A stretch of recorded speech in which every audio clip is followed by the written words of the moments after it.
Ja, men til at starte med var vi jo super lykkelige. Altså, vi fandt hurtigt en lejlighed, og så var Camilla gravid med Johanne. Så ja, vi var super lykkelige til at starte med. Alt var perfekt. Men derfor kommer det bare lidt bag på mig, at Camilla har taget sådan en drastisk beslutning. Altså, jeg synes hun overskrider en eller anden grænse, som jeg bare ikke synes skal overskrides. Altså, at skulle skilles.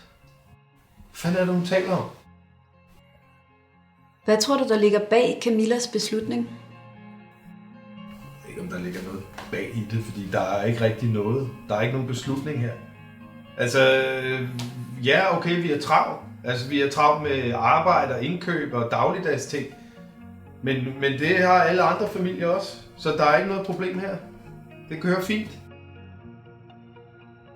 It's your turn. Nu nævner du selv arbejde.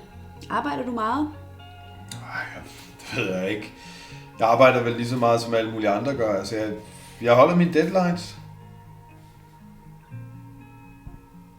Ja, okay. Der er der dage, hvor bunken af papir vokser, men... It's your turn. men jeg har styr på det. Men er det ikke svært at få familielivet til at fungere, når du arbejder så meget? Nej, jeg synes, Johanne og Camilla og mig, vi klarer det bare rigtig godt. Altså, vi er sådan en lille trækløver, er vi. Men hvad med dig og Johanne? Bruger I meget tid sammen? Hun er bare fars guldklump.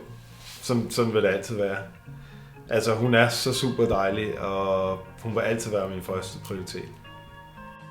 Og nu har vi lige bestilt ferie til Thailand, så det glæder vi os alle sammen til. Det lyder dyrt, Christian. Ja, okay. Lidt dyrt er det måske, men altså, vi har penge til det. Altså, både Camilla og jeg, vi har ret gode jobs, så økonomien, det har sgu aldrig været noget problem. Camilla har jo sendt dig, fordi at hun mener, at dit spil på nettet har taget overhånd. Jamen, det er jo noget pjat. Ja, det er jo noget pjat. Altså, jeg har ikke noget problem med at spille på nettet. Altså, jeg spiller lige så meget, som alle mulige andre gør. At hun lige pludselig begynder at insinuere, at jeg skulle være en eller anden form for ludoman, at jeg skulle have et problem. Altså, jeg har overhovedet ikke noget problem her. Altså, hvis jeg har et problem, så er det, at vi betaler dig penge. For at du sidder og konsulterer mig. Altså, jeg synes, det spilder penge. Ved du hvad? Jeg har ikke noget problem. Og ved du hvad, jeg har faktisk ikke lyst til det her mere. Jeg har fået nok af det her, og ved du hvad, det er sidste gang, jeg nogensinde kommer her, det kan jeg godt sige dig. Er du med på det?